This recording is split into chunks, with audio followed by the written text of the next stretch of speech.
Anywhere you go, any city you're spotting at, these bananas always look fantastic. You know, they just look fucking awesome. What else is there to be said? Spirit Wings 390, Reno, Nevada, in a 321 Neo. Interesting stuff, man. All right, there's 1,000 feet. How far will these go? Ooh, right hand down. No way, dude. Please tell me I speed this one up. This is a floater, a roller. Oh man. And you know when it's windy like this, you people always add a few knots to their VREF because you don't want to be in a situation like Endeavour in Toronto where they dump the thrust and the aircraft will fall out of the sky if you're at idle too soon, you know?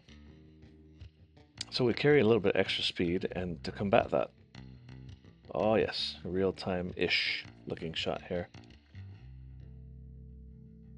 Yeah, so wobbly, floater, back up. He probably had a few extra, too many knots of airspeed there.